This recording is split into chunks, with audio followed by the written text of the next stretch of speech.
Hello दोस्तों, तो आज आप सभी लोगों को हमारे सनराइज परिवार में फिर से पुनः स्वागत है।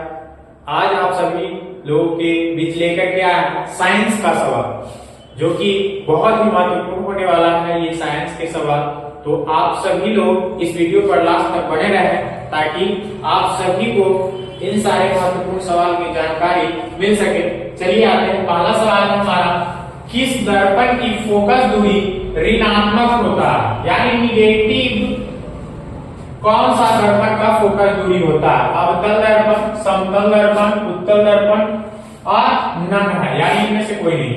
तब जो फोकस दूरी ऋणात्मक होता है वो अवतल दर्पण का होता है। अवतल दर्पण की जो फोकस दूरी होती है वो जी है निगेटिव होती है। और बात करते हैं यहाँ पे उत्तल दर्पण की, तो उत्तल दर्पण का जो फोकस दूरी होगा वो हो जाएगा आपका धनात्मक, यानी कि पॉजिटिव। दूसरे सवाल की ओर बढ़ते हैं। तो दूसरा सवाल कर रहा है, दर्पण की फोकस दूरी एफ और वक्रता त्रिज्या आर में क्या संबंध है? तो जैसा कि आप लोग पढ़े होंगे और जानते भी होंगे कि दर्पण की फोकस दूरी यानी आर बराबर 2f या एफ बराबर होता है 2 आर बराबर होता है, यानी कि जो वक्रता त्रिज्या होती है आर का मान होता है वो फोकस दूरी का दुगना होता है। यानी कि कह सकते हैं कि एफ का जो मान आएगा वो वक्रता त्रिज्या की आधी होगी, यानी एफ बराबर आर बटा 2, जो कि ऑप्शन ए में है। एक बराबर आर बटा 2 आपका सही आंसर हो जाएगा। तीसरा सवाल है, सामान्य दृष्टि के लिए स्पष्ट दृष्टि की न्यूनतम दूरी क्या है? बहुत बार ये सवाल पूछा जाता है। तो अगर सामान्य दृष्टि की न्यूनतम दूरी पूछा जाए तो आपका हो जाएगा 25 सेंटीमीटर।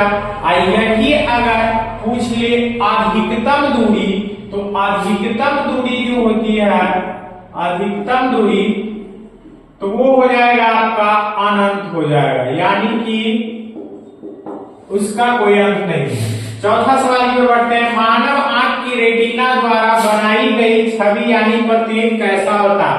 तो हमारे जितने भी मनुष्य हैं, मानव हैं, सबके जो आंख पे यानी आंखों के द्वारा जो प्रतिबिंब बनता है वो होता है वास्तविक और उल्टा होता है। वास्तविक और उल्टा, वास्तविक और उल्टा होता है। ऑप्शन नंबर सी इसका सही हो जाएगा।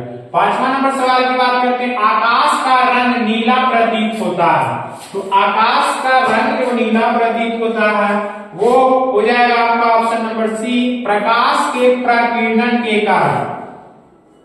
नेक्स्ट छठे नंबर सवाल की बात करते हैं। किस दर्पण से वस्तु का प्रतिबिंब बड़ा बनता है? तो बड़ा बनता है वो आपका अवतल दर्पण हो जाएगा। ऑप्शन नंबर ए इसका सही हो जाएगा। सातवां नंबर सवाल है, विभवांतर का एसआई मात्रक क्या होता है? तो विभवांतर का जो एसआई मात्रक होता है वो होता है वोल्ट, क्योंकि ओम जो मात्रक है वो किसका है? प्रतिरोध का मात्रक है। किसका? प्रतिरोध का अगर मात्रक आपसे पूछ लिया जाए तो ओम, अगर पूछ लिया गया आपसे कि आवेश का मात्रक क्या है तो वो होता है कूलॉम। और जूल जो है मात्रक वो आपका ऊर्जा का मात्रक है। अगर ऊर्जा का मात्रक पूछता है तो जूल बताना। नेक्स्ट आगे चलते हैं। चलिए आते हैं। 8वां नंबर सवाल है, 1 किलोवाट घंटा किसके बराबर होता है? तो 1 किलोवाट घंटा बहुत ही महत्वपूर्ण सवाल है। तो 3.6 गुणा 10 के पावर 6 जूल के बराबर होता है। ऑप्शन नंबर सी इसका सही हो जाएगा। 9 नंबर सवाल है, कौन सा लेंस को अपसारी लेंस भी कहा जाता है? तो अपसारी लेंस यानी प्रकाश फैलता है इस लेंस से, तो वो हो गया आपका अवतल लेंस। ऑप्शन नंबर ए, अवतल लेंस को अपसारी लेंस और उत्तल लेंस को अभिसारी बोला जाता है। अभिसारी लेंस बोला जाता है। उत्तल लेंस को अभिसारी लेंस भी बोला जाता है। आगे आते हैं। प्रकाश का प्राथमिक वर्ण कौन सा है? बहुत ही इंपॉर्टेंट कह सकते हैं, कई बार ये पूछता है। तो प्रकाश का प्राथमिक रंग 3 रंग होते हैं, तो उसमें से आपका लाल हो जाएगा, हरा हो जाएगा और नीला, यानी कि इनमें सभी ये तीनों जो रंग हैं वो प्रकाश के प्राकृतिक रंग है, यानी प्राथमिक रंग है। अगर बात किया जाए तो इसको आप याद कर सकते हैं निहाल या लहनी से, लहनी या निहाल से याद रख सकते हैं। लाल हरा नीला या नीला हरा लाल, ये बहुत ही इंपॉर्टेंट है। आगे बात करते हैं निम्न में से कौन नेत्र का रंगीन भाग होता है। तो नेत्र का जो रंगीन भाग होता है वो होता है आइरिस होता है, जिसको परितारिका भी बोला जाता है। आगे बात करते हैं 12 नंबर सवाल है, एक हॉर्स पावर का मतलब एक अश्व शक्ति। आप लोगों को ये भी सवाल पूछेगा कि एक अश्व शक्ति यानी हॉर्स पावर का मान किसके बराबर होता है, तो वो आपका 746 वाट के बराबर हो जाता है, 746 वाट के बराबर। 13 नंबर सवाल है, जब किसी चालक तार से विद्युत धारा प्रवाहित होती है तो गतिशील कण क्या कहलाते हैं, परमाणु कहलाएंगे, आयन कहलाएंगे या प्रोटॉन। तो जो गतिशील कण होते हैं वो इलेक्ट्रॉन कहलाते हैं, क्योंकि वो गति में रहते हैं। ऑप्शन नंबर डी इसका सही हो जाएगा। कैरेक्ट। 14 नंबर सवाल है, एम्पियर घंटा मात्रक है शक्ति का, आवेश का, ऊर्जा का या न। तो इसका जो सही आंसर होगा ऑप्शन नंबर बी, आवेश का मात्रक है एम्पियर घंटा। 15 नंबर सवाल है, निम्न में कौन सा मात्रक वाट के बराबर होता है। तो वाट आप लोग जानते हैं किसका मात्रक है, वाट जो मात्रक है वो शक्ति का, और शक्ति बराबर होता है कार्य बटा समय। तो कार्य यानी कि वर्ग को जूल से और समय को सेकंड से, यानी जूल प्रति सेकंड जो होगा वो वाट यानी कि बराबर होगा, और जूल प्रति सेकंड को ही एक वाट बोलते हैं हम लोग। तो ऑप्शन नंबर ए इसका करेक्ट हो जाएगा। विद्युत धारा का एसआई मात्रक पूछा, तो विद्युत धारा का एसआई मात्रक एम्पियर होता है, ऑप्शन नंबर बी सही हो जाएगा।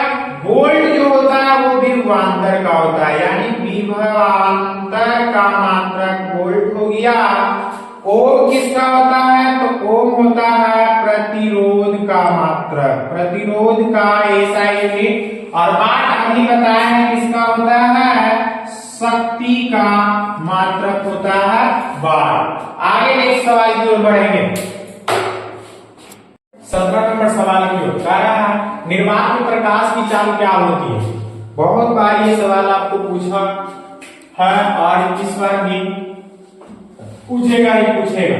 तो 3 × 10⁸ मीटर प्रति सेकेंड प्रकाश का निर्वात में, यानी कि जहां पे कोई भी वायु ना हो, एकदम शून्य हो।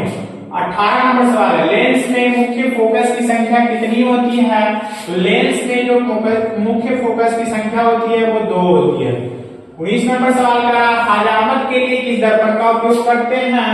तो हजामत के लिए हम लोग अवतल दर्पण, ऑप्शन नंबर बी अवतल दर्पण का इस्तेमाल करते हैं। 20 नंबर सवाल है, प्रकाश की किरणें गमन करती है। तो प्रकाश जब भी गमन करती है तो हमेशा सीधी रेखा में गमन करती है, ऑप्शन नंबर ए सही हो जाएगा।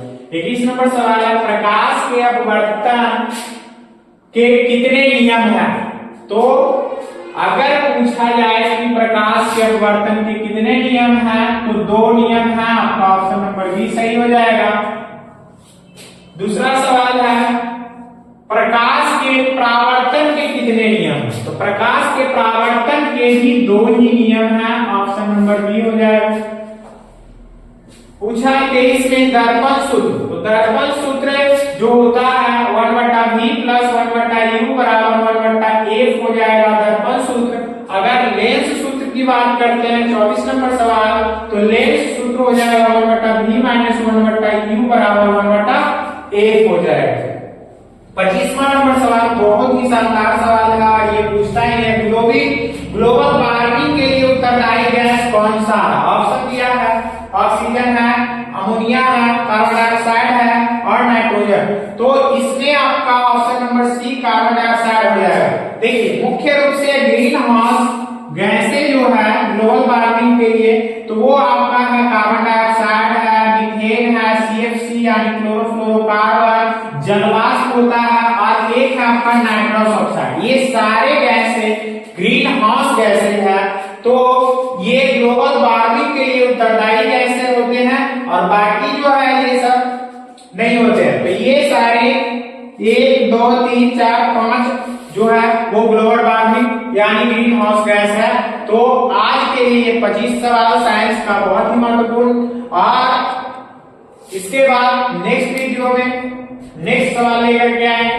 धन्यवाद, थैंक यू।